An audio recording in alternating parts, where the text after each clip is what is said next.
Buenos días, jóvenes, les habla el profesor Paul García y hoy día vamos a hacer una introducción al curso, ¿ok?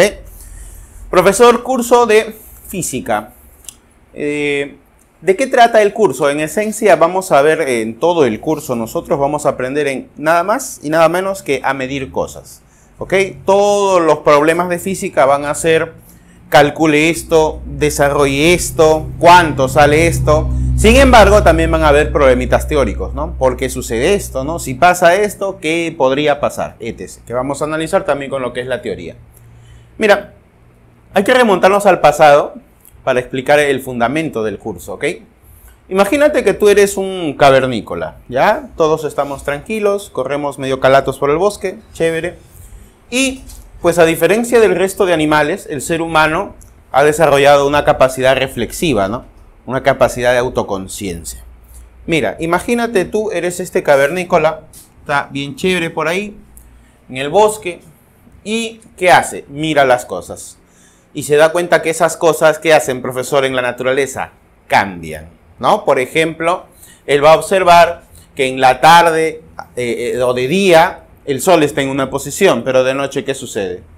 ¿Está o no está el sol? Ya no está. ¿Sale qué cosa? La luna. ¿Ya? Y al otro día después, ¿qué va a pasar? De nuevo sale el sol y una luna. Observa un cambio ahí. Profesor, él también va a observar que mira, aquí ¿qué cosas son estos de acá? Nosotros los llamamos nubes, ¿no?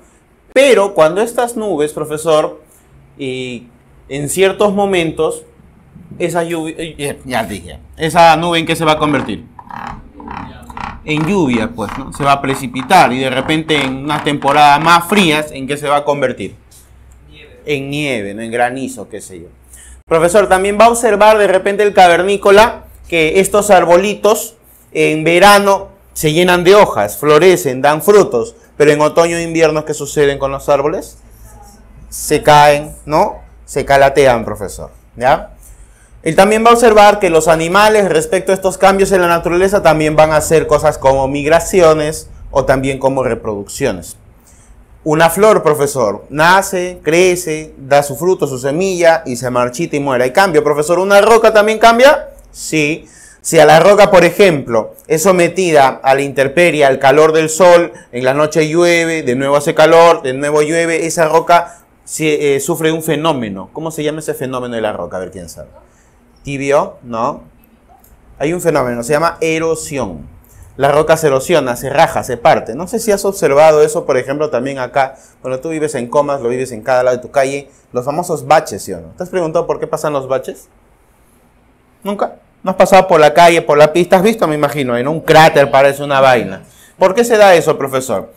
Bueno, porque erosiona también, ¿no? Hay gente que sale y tira un baldazo de agua a la pista, no sé si has observado, cree que lo limpia de alguna forma o así. Entonces el agua se filtra en el asfalto, cuando hace calor, el agua se evapora, quiere salir y termina reventando el material. Es erosión, ¿ok?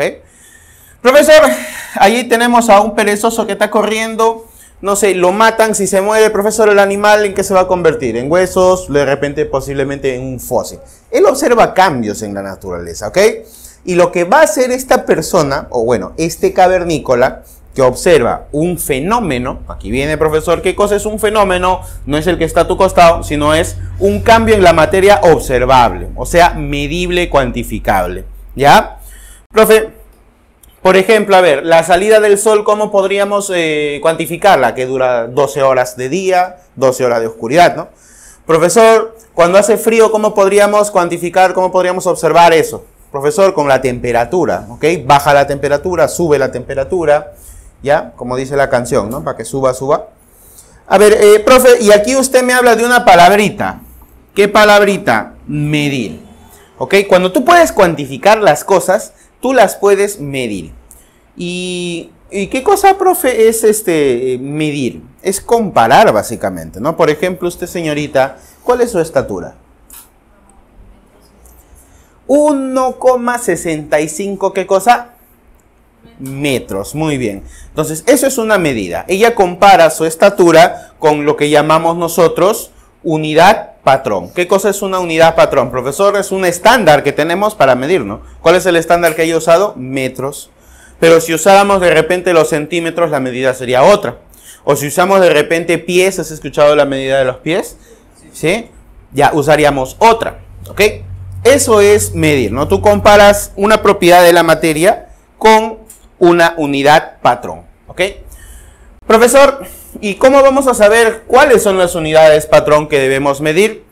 Con el famoso Sistema Internacional de Unidades. ¿Ok? Mira, vamos a saltar nosotros hacia adelante varios siglos. ¿Por qué? Porque mira, a ver, el cavernícola observa cosas en la naturaleza. Esas cosas, ¿cómo se llaman, profe? Fenómenos. Cuando hay un cambio y lo puedes observar, se llama un fenómeno. Ya bacán. Pero él lo compara y lo mide. Por ejemplo, mira, nos metemos en la mente de un cavernícola un rato. Imagínate tú, sales de tu cueva y es mediodía. Extiendes las manos hacia el cielo y tienes una sensación cálida, ¿no? Caliente lo llamamos ahora. Pero cuando estás en la noche, profesor, fuimos a cazar un mamut, lo matamos a cachetadas, profe. Estamos haciendo una parrillita de mamut frente a la fogata, toda la tribu bacán. Y tú acercas la mano al fuego y te das cuenta que tienes esa misma sensación, ¿o no? Pero dime, ¿es una mayor intensidad esa sensación o es menor? Si tú metes la mano, es mayor. Entonces el cavernícola piensa, ¿no? Ah, ya mira, cuando yo pongo la mano al fuego, tengo una sensación parecida a cuando acerco la mano al sol. Ese fuego de ahí, si yo me acerco, profe, ¿qué hace? Me quema, pero no me hace daño. Fuego. Entonces, ¿el sol de qué está hecho? Ahí está, mira, ¿entiendes? Esos fueron los primeros razonamientos que hizo un cavernícola.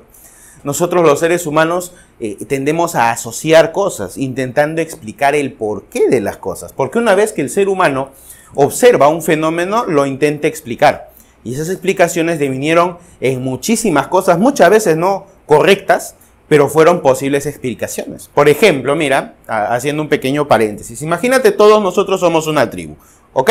Somos los ciencitos, ya estamos calatos, cazamos por ahí perezosos gigantes, nos mechamos con osos gigantes y estamos nosotros, mira, en la noche, en medio del bosque, hacemos nuestra fogata, estamos contando historias por ahí, bacán, chévere.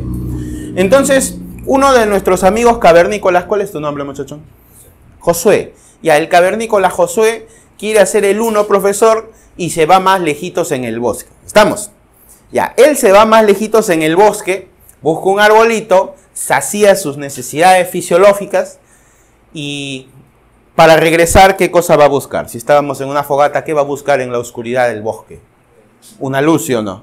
Una luz. Entonces él ve dónde era, ya seguía por la luz del fuego y se acerca. Otro día nosotros en la noche seguimos por ahí, ¿no? Haciendo nuestros quehaceres cavernicolianos y observamos en la montaña un puntito luminoso, medio amarillo, medio blanco, que parpadea. Entonces razonamos, pues si el hombre cuando se va a hacer pis se guía por una luz del fuego, en la montaña tú ves una luz en la noche, ¿qué cosa va a hacer? ¿Otra fogata, sí o no? Entonces, si nosotros somos una tribu y nosotros hicimos ese fuego de la fogata, en la montaña, ¿qué hay? Otra tribu que ha hecho también su fogata. Entonces, al toque nomás relacionamos y decimos, ah, ya hay una tribu amiga en la montaña también. Entonces, vamos nosotros, bacán, intercambiamos, qué sé yo, pieles, carne, mujeres, drogas, no sé. Pero el detalle es que tú puedes ir a ubicar a la tribu de la montaña, ¿sí o no? Te has guiado, ves la lucecita, chévere. Pero, cuando estás en la noche y te echas y miras hacia el cielo, ¿tú qué cosa ves también? Tú eres un cavernícola, tú ves las estrellas. Y también son puntitos luminosos a lo lejos, ¿sí o no? Pero hay un detalle, y me imagino que muchos cavernícolas intentaron llegar a esas fogatas, porque si un cavernícola ve un punto luminoso en la montaña, ¿qué es? Una fogata. Y en su mente, en su razonamiento, él no va a decir que son inmensas bolas de fuego, pues, ¿no? Él va a decir que también son fogatas. Entonces, por más que él camine en cualquier dirección, se suba a la montaña más alta, nunca va a llegar a esas fogatas del cielo, ¿sí o no? Profesor, si las fogatas de la montaña las hace una tribu, las fogatas del cielo también lo hará otra tribu. ¿Y por qué no podemos llegar? Profesor, porque esas tribus son especiales. Ah, entonces los vamos a llamar dioses. ¿Me entiendes? Así nace la idea de los seres superiores. Ese pensamiento tribal, porque el ser humano, ¿qué hace? Relaciona, pues, intenta explicar las cosas. Entonces, en su mente, él va a intentar relacionar lo que no conoce con lo que sí conoce. ¿Qué conoce el cavernícola? Que la fogata, profe, está hecha por una tribu. Un animal no hace fuego. Entonces, esas fogatas del cielo tiene que hacerlo una persona. Y si no podemos llegar, son personas especiales. ¿Y de dónde viene la vida? ¿De dónde viene la luz? Del mismo sitio. Entonces ellos nos dan la vida. ¿Cómo lo vamos a llamar? Dioses. Y de ahí ya nos inventamos un culto, los adoramos, le ponemos nombre, etc. Así se han desarrollado las religiones. A ver, profesor. Volviendo, mira. Decíamos esto. El cavernícola observa un fenómeno de la naturaleza, lo cuantifica, entonces hablamos de que el cavernícola comienza a medir. Las primeras unidades de medida quizás fueron pues sus propios partes de su cuerpo, ¿no? Por ejemplo, una palma, profesor, una palma, un pie, ahí está el pie. Y mucho antes, antiguamente se hablaba de eso, ¿no? ¿Cuánto es un pie actualmente, profesor? Está definido cuánto es un pie, no es más de 30 centímetros. Pero antiguamente, ¿no? Tú tenías tu rey, ya vamos unos siglos, ya existe civilización. Tú tenías un rey, entonces el pie que era la medida del pie del rey. Estamos, profesor, si mi rey era chatito, ¿no? Su pie sería, profe, ¿qué cuánto? 20 centímetros, profesor. Pero si mi rey era un rey africano, profesor, el pie era 50 centímetros, profesor. ¿Me entiendes? Y ahí surge un problema. ¿Cuál? Que no todas las culturas del mundo usaban las mismas unidades. Ese problema es imposible que no fuera a suceder cuando nace, ¿qué? El comercio exterior. Imaginemos, ¿cuál es tu nombre, corazón? Andrea. ¿Y el suyo? Marinés. ¿Cómo? Marinés. Ya, Andrea y Marinés. Imaginemos que la señorita Andrea vende rubíes, ¿ya? Tiene sus minas de rubíes en el África. Y la señorita vende diamantes, ¿ok? La señorita tiene sus minas en, qué sé yo, en Egipto. Entonces las dos se encuentran, vamos a hacer comercio y una le dice a la otra, ya, mira, yo necesito medio kilo de rubíes de la mejor calidad que tengas. Y la otra va a decir, no, no te entiendo. Yo ahorita tengo a disposición 15 libras de diamantes y de rubíes. Entonces, ahí hay un problema. ¿Por qué? Porque no estaban usando las mismas unidades de medida. Una en que mide en kilogramos y la otra en que mide en libras. ¿Me entiendes? Entonces, ahí hay un error de comunicación. Y eso se repetía en todas las cosas que podías medir. En longitud, en tiempo, qué sé yo. ¿Ok? ¿Y cuál fue la solución, profesor? En el siglo XVIII se reunieron varios países en Francia en una conferencia internacional de pesos y medidas y se pusieron de acuerdo en qué unidades usar. ¿Okay? Ya, compadre, ¿sabes qué? No vamos a usar pies, ni pulgadas, ni nada. Y de ahora en adelante vamos a usar una sola unidad, o bueno, esa va a ser nuestra unidad patrón para todos. Y a eso se le llama el Sistema Internacional de Unidades, ¿no? Fue un congreso de medidas, no fue uno, fueron varios. Profesor, se decidió una unidad patrón especial para todos. ¿Ya? Y eso se le llama la unidad oficial. Por ejemplo, para el Sistema Internacional de Unidades, que es un estándar usado por varios países, dime, ¿cuál es la unidad de longitud? El estándar que debemos usar todos. Muy bien, los metros. ¿Cuál es el estándar? ¿Quién me dice para la masa? Kilogramos, muy bien. ¿Cuál es el estándar para tiempo? Segundos, segundos. ¿Cuál es el estándar para la rapidez? Metros por segundo. Muy bien, no vayas a decir metros entre segundos. No, no, no, no, no. Cuando hablamos de unidades, esa rayita que parece una división es por metros por segundo. Y hay varias que van a usar así la rayita.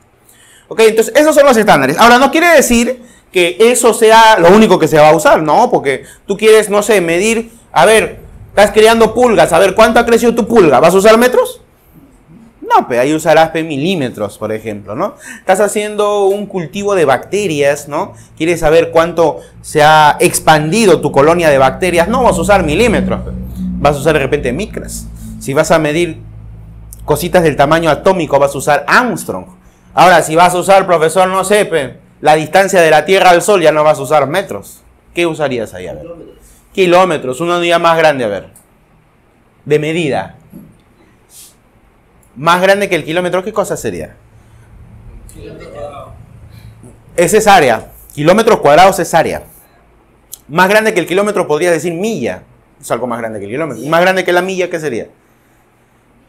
Ya, unidades grandes, cuando hablamos nosotros de estrellas, de planetas, ya hablamos de dos cosas. Años luz y otro llamado unidades astronómicas. Y hay una más grande todavía, llamado parsec. Ya, cuando hablamos de cosas grandes, tenemos unidades también para cosas grandes. Y hablamos de cosas pequeñitas, tenemos unidades también de cosas pequeñitas. No sé si has escuchado hablar de la nanotecnología. ¿Ya qué es? No sé, profe, pero el prefijo nano El prefijo nano en notación científica quiere decir una milmillonésima parte. O sea, nanotecnología, estamos hablando de cosas, robots, máquinas que tienen el tamaño de una milmillonésima parte de un metro. O sea, estamos hablando de algo pequeñísimo, profesor, insignificante, ¿no? Los famosos nanobots, robots del tamaño de una célula, o más pequeños quizás. ¿Okay? Ya, profe, entonces mira, recapitulando. El ser humano observa en la naturaleza un fenómeno. Y si ese fenómeno lo puede cuantificar, él comienza ¿qué? A medir. ¿Qué usa para medir? Unidades patrón. ¿Y quién me define cuáles son las unidades patrón actualmente? El Sistema Internacional de Unidades. Ahora, ojito acá. Eso no quiere decir que todos los países usen el Sistema Internacional de Unidades. Hay países que no usan el Sistema Internacional de Unidades. Por ejemplo, ¿quién ha visto la WWF, estos eventos deportivos que se ven en televisión? ¿Ha visto? Claro, ahí cuando pasan la ficha técnica del luchador, ¿no? Porque ese ni lucha, ese teatro. Pero cuando pasa la ficha técnica, ahí te habla de su peso, no lo miden en kilogramos. ¿En qué lo miden? Y su estatura no lo miden en metros. ¿En qué lo miden? ¿A quién me dice? ¿En qué se mide en los campeonatos internacionales de box, americanos sobre todo, la estatura del luchador? No. Si tú has visto, te ponen esto, ¿eh? Por ejemplo, a ver, un luchador, su estatura, y te ponen así, 4,2 FC. Pies. Usan pies para la estatura de ellos. No usan, qué sé yo, los metros. Y asimismo tampoco usan kilogramos, usan libras. ¿Por qué? Porque ellos no están trabajando con el sistema internacional. Ellos usan otra unidad de medida. ¿Estamos? Ahora, profesor, ya especificamos qué es medir, ya especificamos quién nos da la unidad de patrón actualmente para Perú, para Perú. Pero, profesor, un fenómeno, ya me dice que es un cambio en la materia. Hay dos tipos de fenómeno que vamos a especificar hoy, ¿ok? Los fenómenos físicos, que son los más bonitos, y los fenómenos químicos. Estamos. Profesor, ¿de qué se va a caracterizar cada uno de ellos? Hay dos diferencias fundamentales. Mira, en los fenómenos físicos, ¿qué pasa? Que son reversibles. ¿Cómo reversibles? O sea, puedo el cambio deshacerlo, volver al estado inicial. ¿Que sí, profe? Claro que sí. Por ejemplo, mira, a ver. ¿Qué sé yo? Calentarse. Estamos en verano. Profesor, salgo a la calle, camino hacia mi casa, saliendo del grupo Ciencias, y mi temperatura se eleva. Profe, llego caliente a mi casa, estoy con calor. Dime, ¿puedo volver al estado anterior, volver a estar con baja temperatura o no? Sí, ya. Eso sería un fenómeno físico. Subir o bajar tu temperatura. ¿Por qué? Porque puedo regresar al estado inicial. Estamos. Otro detalle importante de los fenómenos físicos es que no se generan nuevas sustancias. ¿Ok? Por ejemplo, a ver, saca tú un cubito de hielo. Mira, un cubito de hielo. ¿En qué estado está el cubito de hielo? ¿Sólido, líquido, gaseoso? Sólido, muy bien. Ese cubito de hielo, una vez que tú lo sacas de la refri, ponlo en un plato para que no se te haga charco y déjalo ahí a temperatura ambiente. ¿Qué va a suceder luego de una hora o menos quizás? Se va a derretir. Profesor, ese hielito que estaba en estado sólido, ¿en qué estado se ha convertido ahora? Líquido. ¿Hubo un cambio o no? Sí. Profesor, pero el hielo, ¿qué cosa es químicamente hablando? ¿Cuál es su fórmula del hielo? Habla. O la fórmula del agua, porque el hielo es agua o no. Conocidas a H2O. Y cuando el hielo se derrite y se vuelve líquido, ¿cuál es su fórmula? Profe, sigue siendo lo mismo, solo que es en otro estado. Entonces, ¿apareció una nueva sustancia, algo nuevo? No. ¿Ok? Estos dos son los fundamentales para hablar de un fenómeno físico. Son reversibles, porque el agua, ¿puedo volverlo hielo de nuevo o no? ¿Se puede o no se puede? Claro, pues mételo a la refri de nuevo y se vuelve a hacer hielo. Y no se generan ninguna nueva sustancia. Ya no hay cambios en su estructura interna de la materia. En cambio, los fenómenos químicos, profesor, son irreversibles. Bueno, la gran mayoría, irreversibles. Y además pueden generar nuevas sustancias.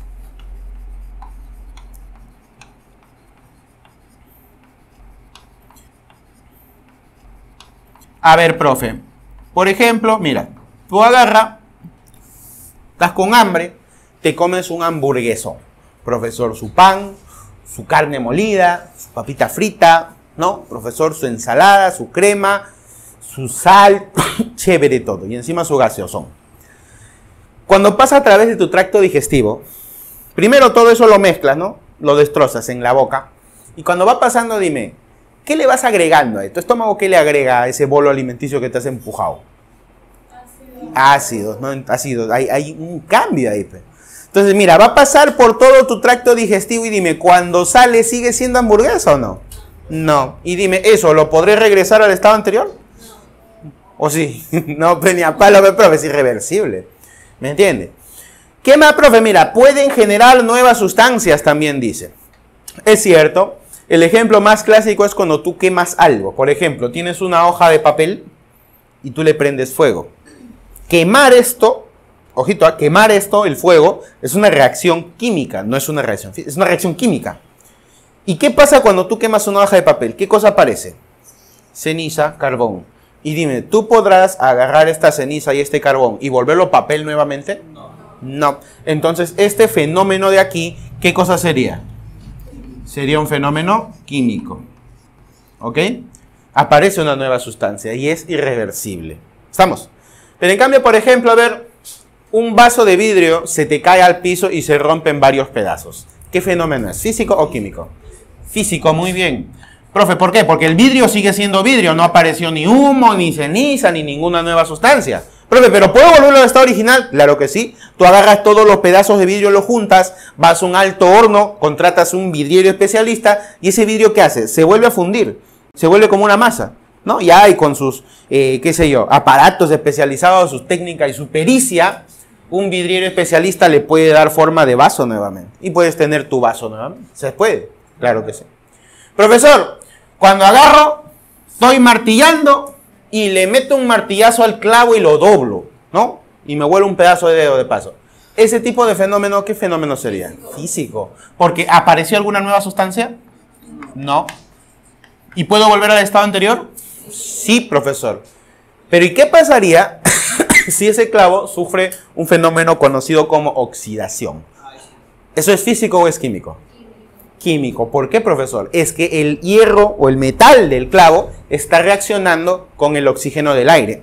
Y entre los dos hacen que aparezca incluso una nueva sustancia, que es el óxido de hierro, por ejemplo, podría ser. ¿Estamos? Y eso ya es una nueva sustancia. ¿Y el óxido de hierro podría volverlo hierro nuevamente, profesor? Difícil, ¿ah? Entonces no puedo. Eso sería un fenómeno físico, pero la oxidación sería un fenómeno químico, porque aparece una nueva sustancia. A ver, profesor, pongo yo una teterita de agua a hervir. Ahí está, dentro de la tetera está borboteando el agua en estado líquido. Profesor, ahí está borboteando. Y el vapor se escapa. Esto de aquí, el agua de pasar de líquido a gaseoso, ¿qué tipo de fenómeno es? ¿Físico o químico? ¿Tú qué dices? Mira, hay fuego, ¿ah? ¿Físico o químico? Químico. Químico no es. Es físico. ¿Por qué, profe? Porque mira, este fuego, si bien es cierto, es una reacción química, ¿no? El gas se convierte pues en monóxido de carbono y ahí el fueguito, pero nosotros estamos concentrados en el agua. A ver, ¿cuál es la fórmula química de esta agüita? H2O. Profesor, ¿recibe qué cosa? Calor, energía. Entonces, ese calor va a romper sus enlaces moleculares y va a hacer que pase del estado líquido al estado gaseoso. Pero en el estado gaseoso, ¿cuál es la fórmula del agua también? Sigue siendo lo mismo. Y ojito acá, los cambios de estado en la materia, cuando pasa de sólido a líquido, de líquido a gas, o al revés, ¿no? De gas a líquido, de líquido a sólido, esos cambios son físicos, porque puedo volver a retroceder. Estamos. A ver, ¿cómo se llama cuando pasa de sólido a líquido? Recordemos, a ver, de sólido a líquido. Fusión, muy bien. ¿De líquido a gas? No. No. Sólido, líquido, gaseoso. A ver, mira, repasando. De sólido a líquido, ¿cómo se llama? Fusión, dijimos. Fusión. Ya, a ver. De líquido a gas. Evaporación. De gas a líquido. No. No. Condensación. Condensación. De líquido a sólido. Solidificación. De sólido a gas. Muy bien. sublimación directa, y cuando voy de gas a sólido, sublimación, muy bien, inversa. Ahí está. No, por ejemplo, ahorita han pasado fiestas, imagínate, ¿no? La clásica, ¿no? Lo agarran al más monce del barrio y lo retan. A ver, el reto, el challenge va a ser reventar una mamarrata en la mano, ¿no? Entonces agarra el hombre, tiene un cuetón así de este vuelo, creo que es, ¿no? Es un cartucho dinamita esa vaina. Lo agarra en su mano. ¿En qué estado está el explosivo? Porque eso ya no es un cohete, es un explosivo. A ver, sólido. Enciende la mecha. Y después de la explosión, ¿en qué se convirtió el cohete y los dos dedos? En gaseoso. Entonces, esa vaina no pasó por líquido, pero es una reacción química violenta y pasa del estado sólido. Entonces, toda la pólvora, el cartón, la mecha y tu pulgar y tu índice, ¿en qué se convierte? En gas. Ese sería una sublimación directa. Profesor, a ver, sigamos, profesor. Ya, entonces, esto de aquí, ¿qué era, dijimos? Físico. Muy bien. Es un fenómeno físico. Este experimento, incluso hay una pintura histórica bien bonita, con Isaac Newton como protagonista, ¿no? Donde se ve el hombre que está en un cuarto oscuro y un rayito de luz pasa y el hombre agarra un prisma. ¿Qué es un prisma, profe? Es un pedazo de cristal en forma de cilindro con base triangular. Entonces, el hombre agarra ese prisma, ¿no? Y está más o menos así. Entonces pasa el rayo de luz y cuando pasa a través del prisma, ese rayo de luz, luz natural, luz blanca llamada, se separa ¿en qué? En los 7 colores del arco iris. ¿Estamos? A ver, que la luz pase por un prisma y se separe en 7 colores, se forma un arco iris. Profesor, ¿eso qué cosa será? ¿Un fenómeno físico o un fenómeno químico? ¿Tú qué opinas? Mira, para que digas físico, tú tendrías que especificar ¿qué, profesor? Que sea reversible y que no se genere nuevas sustancias. Profesor, ¿qué es esta vaina que pasa por acá? Luz. ¿Y qué es lo que sale de acá? Luz también. O sea, no se generan nuevas sustancias. Hasta ahí estamos ok. Pero la pregunta es, ¿será reversible esta vaina o no? Porque si no es reversible ya no sería físico, ¿o no? El mismo Newton fue el que nos hizo un experimento opuesto a esto. El primer experimento es, profesor, separar la luz en luz de color. Ahora voy a hacer el inverso. ¿Cómo era el profe? Newton agarra un disco de madera, por ejemplo, y lo separa en 7 secciones, y a las 7 secciones las pinta con los colores del arco iris en ese orden, ¿no? Rojo, naranja, amarillo, verde, azul y violeta.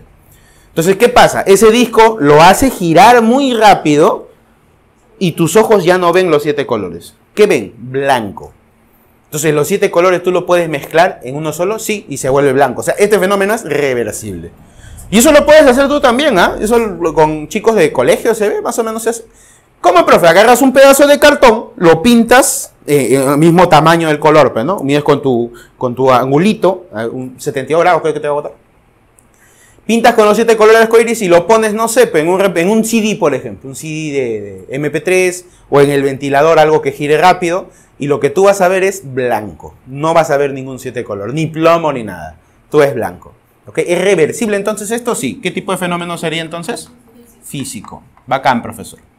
Una manzana, qué sé yo, te olvidas, ¿no? Te olvidas, la dejas ahí encima del refri y te acuerdas una semana después. ¿Ya cómo estará esa manzana, profesor? ¿Qué ha pasado? ¿Qué le ha pasado?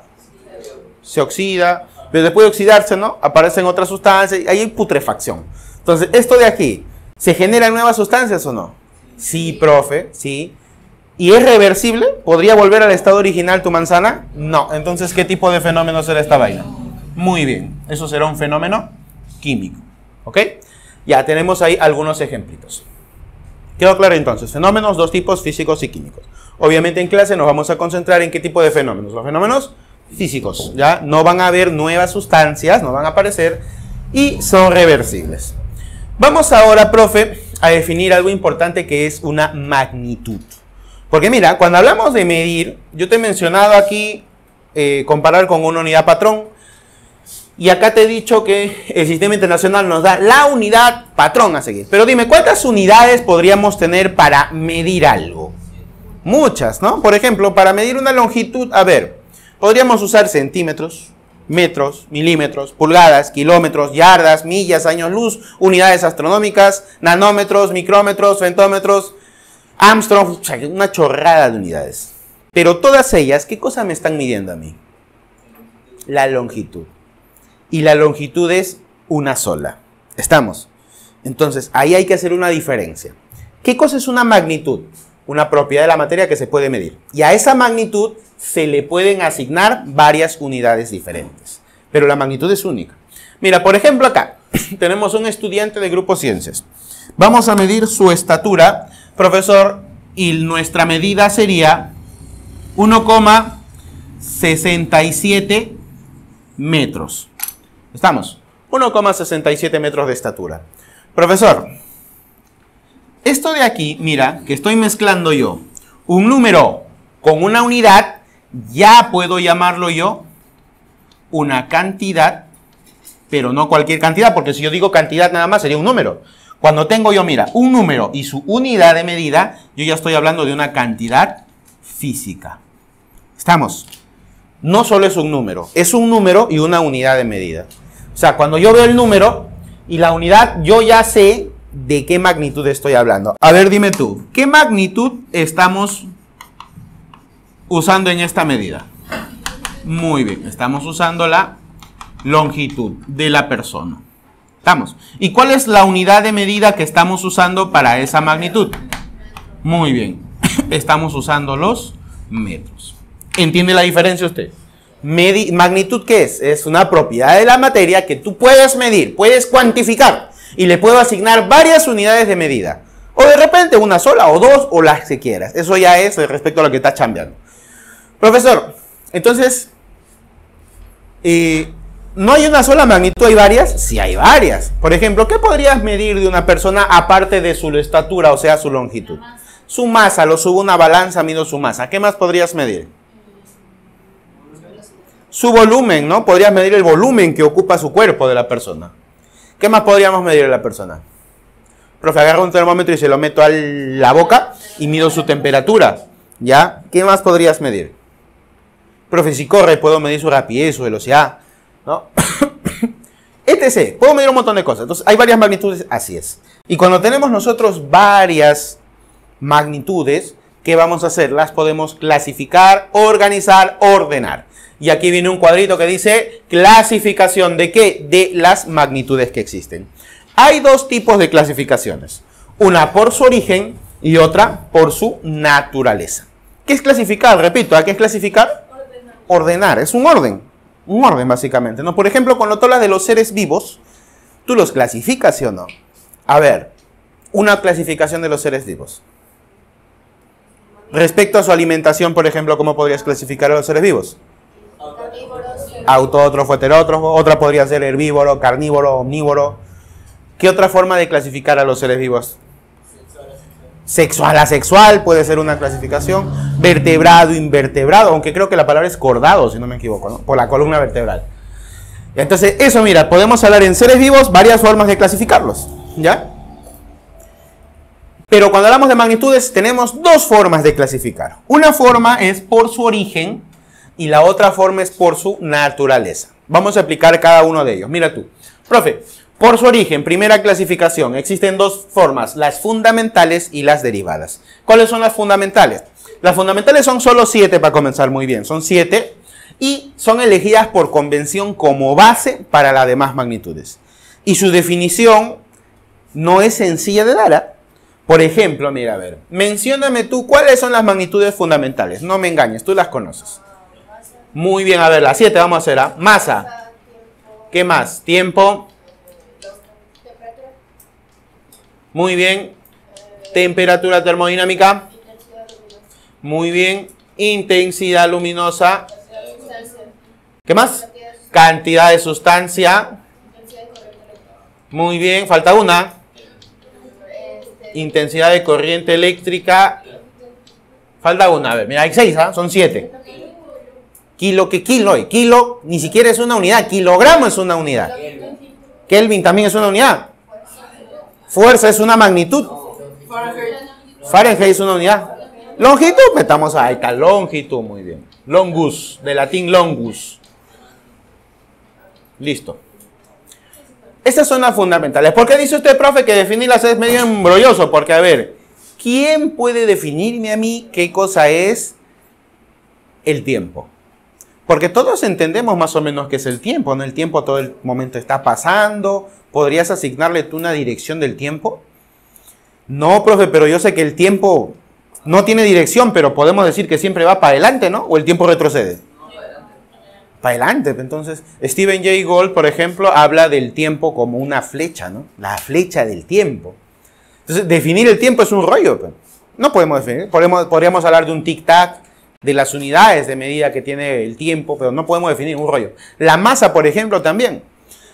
En los 80s, un tipo llamado Peter Higgs planteó una tesis que hablaba de describir por fin qué cosa era la masa.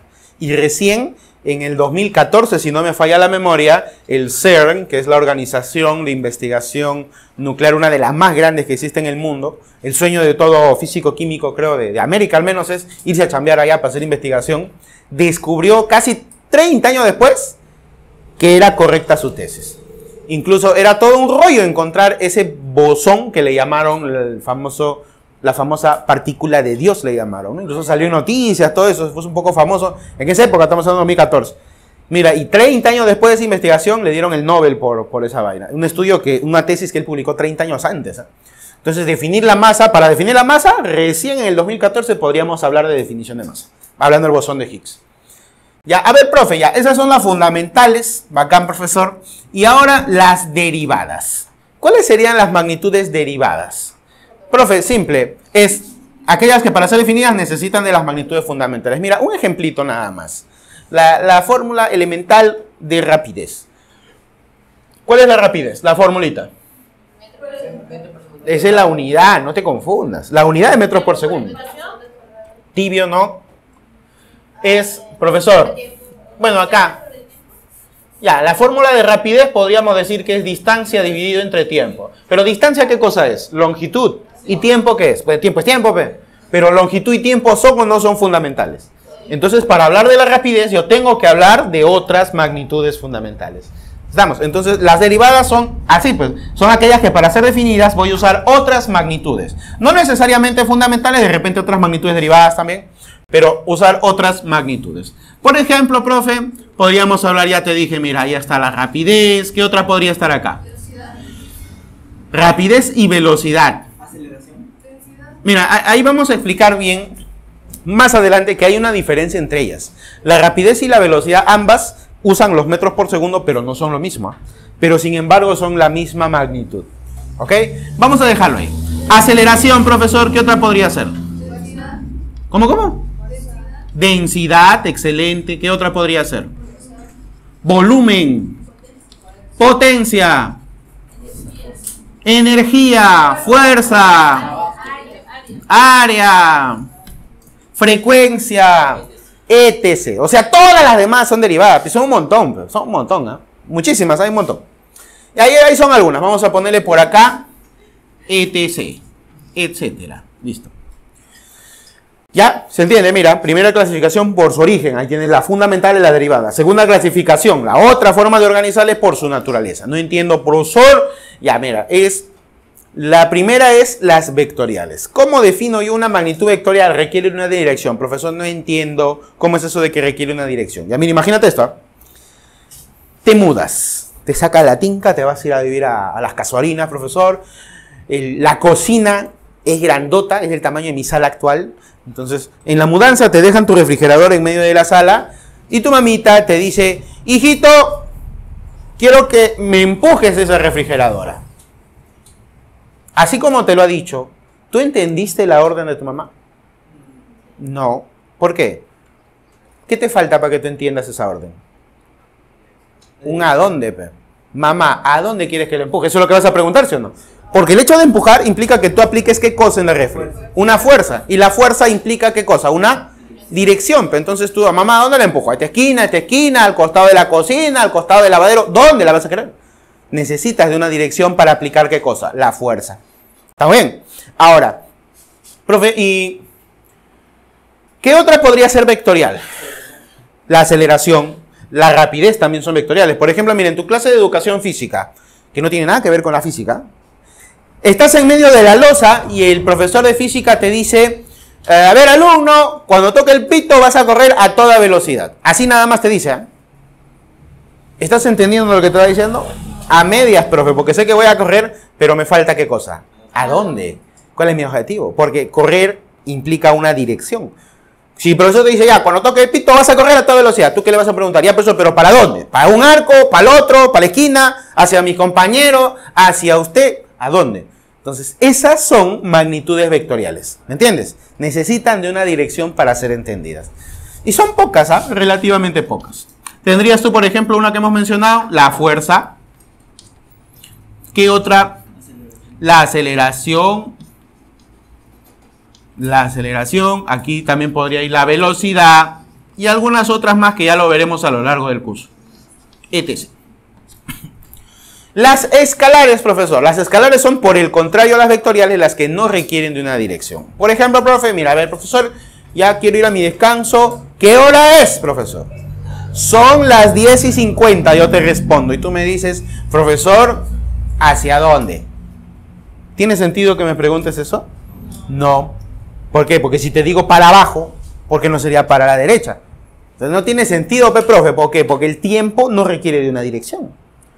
O si quiere de repente, profe, estoy con fiebre, ¿no? Entonces agarramos, te metemos un termómetro a la boca y sacamos, profe, 40 grados, hasta que se sancocha su cerebro, ¿no? Mucha matemática, profesor. Ya, 40 grados, ¿hacia dónde? ¿Para arriba o para abajo? ¿O para la derecha o para la izquierda? Profe, el termómetro sube, ya, pues es un termómetro electrónico.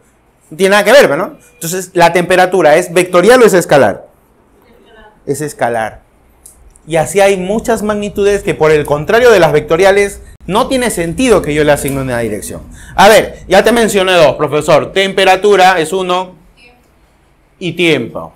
Temperatura y tiempo. Chévere. Dime. Pero en la temperatura cuando dicen bajo cero, no sería... Ah, ya. Cuando dice bajo cero, no se refiere a una dirección, sino a una escala. Por ejemplo, mira, si usamos la escala de los grados Celsius, a ver, para que escuchen nuestros compañeros de YouTube, el compañero pregunta, profe, cuando dicen bajo cero, ya. Cuando dicen bajo cero, no se refiere a una dirección, sino a una escala. ¿Por qué? Porque, por ejemplo, la escala de los grados Celsius mide respecto al agua, porque el agua se congela a 0 grados Celsius y a 100 grados Celsius. Entonces, cuando dicen bajo cero, quiere decir que la temperatura de un cuerpo, de una porción de materia que mides, estará por acá, por ejemplo. Profesor, menos 4 grados Celsius, que es la temperatura a la que la cerveza sabe más rica. Apunten, chicos, apunten, ¿ah? Entonces, se refiere a un valor numérico negativo. No se refiere a una dirección. Porque no quiere decir que esté bajo cero, pero para abajo, profe. No, sino porque esta recta está vertical. Y si te pongo la recta así, a ver, 0, 100. ¿Y ahí cómo dirías? ¿Que está sobre cero? No. O sea, cuando se refiere a bajo cero, habla de un número negativo. ¿Ok? A eso se refiere. Mucho cuidado. La temperatura, entonces, es escalar. El tiempo también. ¿Qué otro sería escalar? A ver, ¿qué me dice? ¿La fuerza? No, pues estamos diciendo, ahí está arriba, vectorial. ¿Qué sería? La masa, muy bien. La masa no tiene dirección. ¿Qué no, profe? ¿Y qué es lo que me jala hacia abajo? Lo que te jala hacia abajo es la fuerza de gravedad, pe. Es una fuerza. La masa es diferente, ¿eh? A ver, dime. ¿Cuál será su masa corporal, caballero? Más o menos. Última vez que te subiste una balanza. ¿Cuánto marcó? 60 kilogramos. Mira. ¿Es esa masa la que te jala hacia abajo? No. No. Lo que te jala hacia abajo, ¿qué es? La fuerza de gravedad. Si el hombre, profesor, ahorita, ¿no? Le ponemos un traje espacial, lo mandamos hacia los confines del universo, en un lugar donde no esté cerca de ningún campo gravitatorio, ¿su masa seguirá siendo lo mismo que ahora? No. Sí. El peso no. La masa sí es la misma. Pero el peso no. Claro, si él tiene acá, ¿cuánto me dijiste? 60 kilogramos. El hombre se va al espacio exterior, lejos del campo de gravedad de la Tierra, él sigue teniendo 60 kilogramos. No cambia la masa. Pero lo que sí se vuelve cero, ¿qué sería? Su fuerza de gravedad, su peso. Eso sí desaparece, no hay. Pero la masa sigue siendo la misma. Por ejemplo, mira, a ver acá, tienes tú una bolsa de cemento. ¿Cuánto, a ver si son de barrio, ¿cuánta es la masa de una bolsa de cemento más o menos? 20 kilos una bolsa, ya, entonces agarras tú la bolsa de cemento, profe, la levanto, una chambaza. Mucha masa, profe. A ver, me voy a la luna y quiero levantar esto, o en el espacio exterior estoy en una nave espacial y quiero mover esa bolsa de cemento, ¿necesito gastar el mismo esfuerzo o no? Sí. ¿Sí? Que simplemente, claro, porque la masa sigue siendo la misma. La masa es la misma, necesitas tú una fuerza equivalente, vas a seguir sintiendo lo mismo, que más adelante vamos a explicar bien, pero eso es llamado inercia, eso no va a cambiar. Mucho cuidado. Ya, tienes temperatura, tiempo, masa, a ver, uno más, profe, uno más. Ya, podrías poner ahí la energía, que tampoco tiene dirección. La energía. Y muchos más, te pongo otro etc. por ahí. ¿Estamos bien? Hasta luego.